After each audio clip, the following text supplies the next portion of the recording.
It had been another one of those mornings when David Moretti, a man whose name was whispered in boardrooms and printed across the business pages of glossy magazines, felt the heavy emptiness that no balance sheet could fix, the kind of silence that filled the mansion he lived in with his 8-year-old daughter, Lily, a silence that grew louder each day since his wife's passing 3 years ago, a silence he tried to drown with endless meetings, deals, and dinners that only reminded him how little the world outside understood the war inside his heart, because while people envied his fortune and called him lucky, he knew luck had abandoned him the day his wife had taken her last breath in that cold hospital room, leaving him not just with billions but with a daughter who needed far more than money could ever buy. Lily was beautiful, golden-haired, and sweet, but her fragile body was trapped in a wheelchair, and the cruel stares of strangers often pierced her innocence, making her retreat further into herself, and though David loved her more than life itself, he often failed to connect with her, always feeling clumsy and unsure, like a man who could buy the world yet couldn't earn his own daughter's smile. That morning, after another failed attempt to make her laugh at breakfast, he decided to drive her himself instead of sending the chauffeur, something he rarely had the time to do, and as the car rolled through the busy streets, Lily gazed quietly out the window, her little hands folded neatly on her lap, her silence heavier than any words, and David, desperate to break it, suggested they stop at a small diner he remembered from years ago, a place far away from the sparkling restaurants he usually frequented, a place ordinary people went, the kind his wife had once loved because, as she had said, that's where you see real smiles, David, the kind money doesn't buy. He pulled over outside a modest diner with wide glass windows and red booths, its sign a little faded but welcoming, and wheeled Lily inside, her eyes darting nervously as if she feared everyone was staring, but the room was warm, filled with chatter and the smell of coffee and fries, a world so different from the polished silence of their mansion. They sat by the window, and David tried to order something simple, but when the food arrived, he noticed Lily struggling with the fork, her small hands trembling as she tried to lift a piece of food to her lips, her eyes flickering with frustration. He reached to help, but before he could, a young waitress with tired eyes yet the brightest smile appeared at their table, her brown apron slightly creased, a strand of hair falling loose from her bun, and she leaned down with such gentle warmth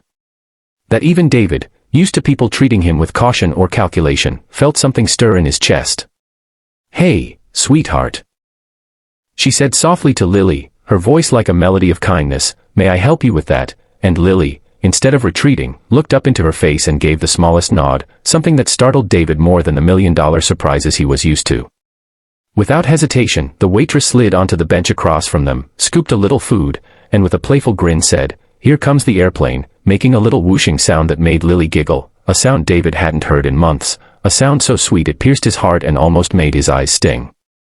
He sat frozen, watching this stranger feed his daughter with patience and joy, watching Lily's face light up in a way he had almost forgotten she could, and for the first time in years, David Moretti, the man who controlled empires, felt completely powerless, yet in the most humbling, beautiful way. David sat there in stunned silence, his eyes fixed on the radiant laughter spilling from Lily's lips, a sound so pure and unexpected that it filled the cramped little diner with more light than any chandelier in his vast mansion ever had, and as he watched the young waitress, whose name tag read Emily, feed his daughter with a mixture of patience and playful humor, he felt his chest tighten, not with pain, but with a long-forgotten warmth, the warmth of family, of connection, of something deeper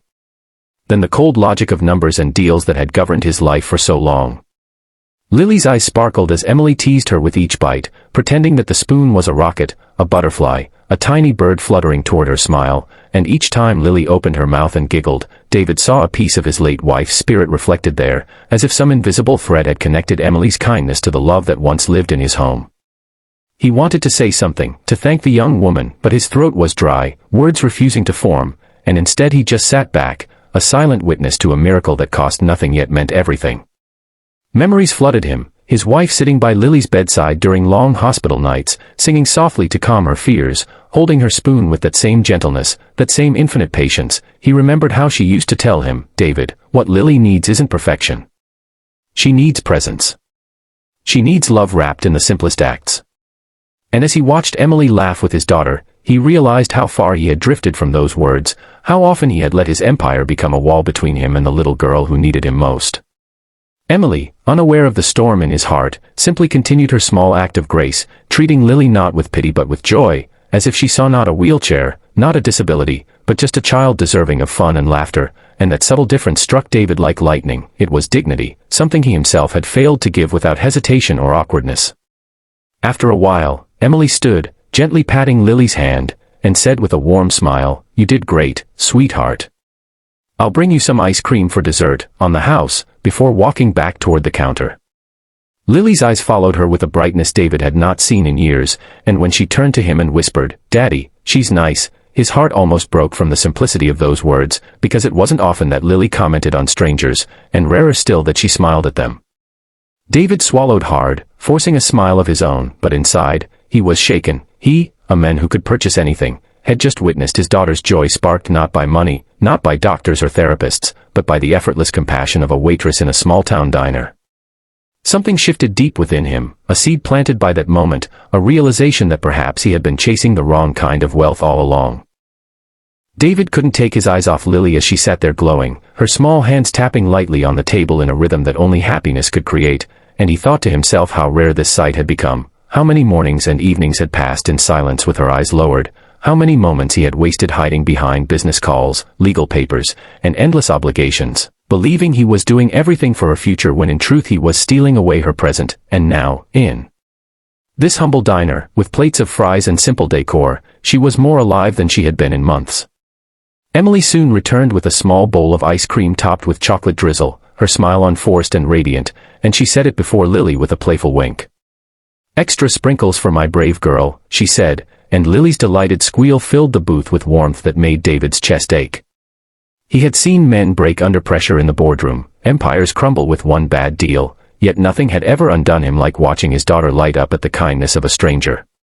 He wanted to ask Emily how she did it, how she found the right words and gestures so effortlessly, but instead he just listened, allowing the moment to wash over him.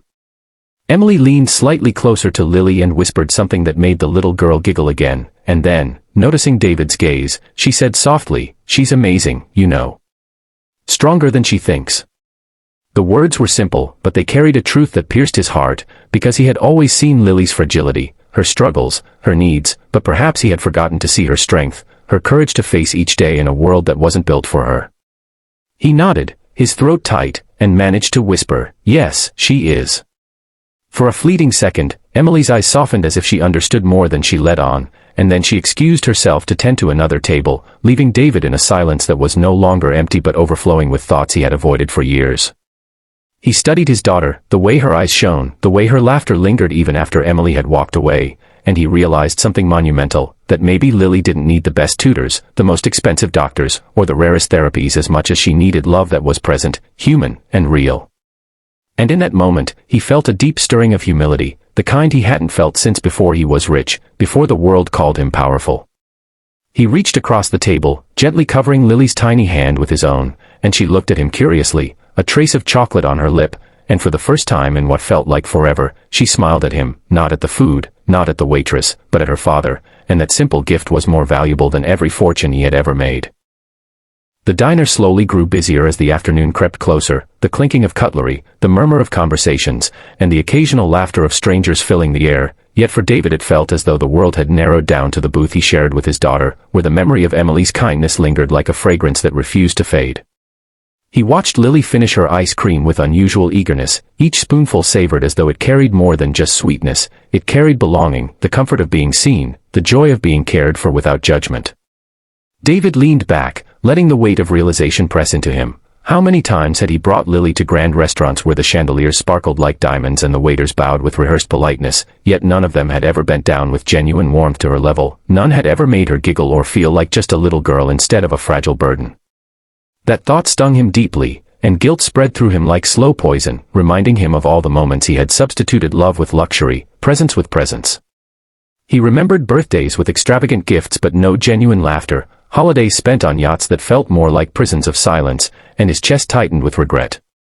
But then he looked at Lily, her lips curved in a smile that refused to leave, and he realized it wasn't too late, not yet. Children lived in moments, not in years, and maybe, just maybe, he could still give her more of these moments if he was willing to change.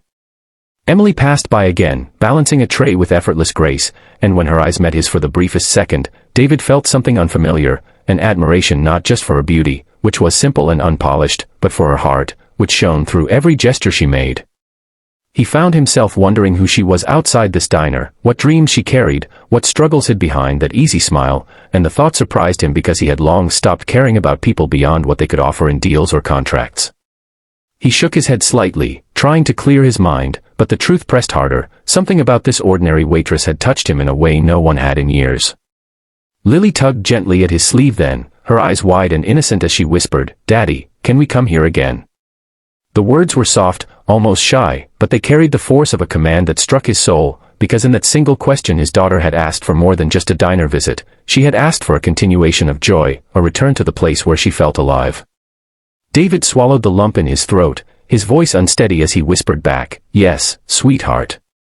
As many times as you want." And as he said it, he knew he wasn't just making a promise to her, he was making a vow to himself, to let this be the beginning of something new, something real, something that money alone could never give. As the minutes passed and the plates were cleared away, David felt something stirring in his chest, a strange mixture of peace and longing, as if the walls he had built around his heart for years were finally cracking, letting in the light of something he didn't even realize he was starving for. He kept stealing glances at Lily, who now seemed lighter, her shoulders less tense, her laughter softer but genuine, like a fragile flower daring to bloom after years of being hidden in the shadows, and each time she looked toward the counter where Emily was serving another family, her eyes sparkled with admiration, a silent testimony to how deeply the waitress's small gesture had touched her soul. David's thoughts drifted to the years behind him, hollow meetings, long nights with nothing but the hum of city lights outside his glass office, and the crushing loneliness of a man who had everything yet nothing all at once. He had convinced himself that his only duty was to provide, to build a fortress of security around his daughter, but now he understood how wrong he had been. A fortress without warmth was just another prison, and all Lily had ever wanted was what her mother once gave her freely: love, laughter, presence. He rubbed his temple, overwhelmed by the force of these realizations, and then his gaze returned to Emily just as she leaned down to pick up a napkin a child had dropped, smiling at the little boy with the same tenderness she had shown Lily, and in that moment David knew with a certainty that shook him, this woman was different. Not because she had done anything grand, not because she knew who he was or cared about his wealth, but because she lived with a heart unafraid to be kind in the smallest ways, the ways that mattered most. When she finally returned to their table with the bill, she placed it gently in front of David but looked straight at Lily, giving her a soft wink. "You made my day, sweetheart. Promise me you'll keep that smile," she said, and Lily nodded eagerly, her voice fragile but clear as she whispered, "Thank you." David's chest swelled with pride and grief all at once, pride that his daughter had spoken so bravely, grief that it had taken a stranger to remind him of the joy she was capable of. He slipped a card into the check holder, his fingers brushing the edge of the paper, but his mind wasn't on the bill, it was on the thought of coming back, of seeing his daughter laugh like this again, of perhaps learning something from this young woman who had managed in minutes what he had failed to do for years. As they left the diner, the autumn air crisp around them, David pushed Lily's wheelchair slowly toward the car, but just before opening the door, he paused, glancing back through the glass window where Emily stood wiping down a table, still smiling, still radiant in her simplicity. Something unspoken tugged at his heart, a whisper he couldn't ignore, and he realized that this day, this small stop at a modest diner, had changed everything. For the first time in years, he felt hope blooming inside him, not the hope of wealth or power, but the fragile, powerful hope that perhaps life still had beauty to offer, that perhaps his daughter's story, and his own, were not finished yet.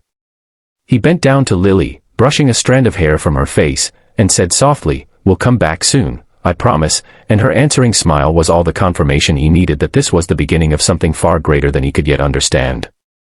As the car door shut and the engine roared to life, David Moretti, the millionaire who thought he had everything, realized he had just discovered what he had truly been missing all along.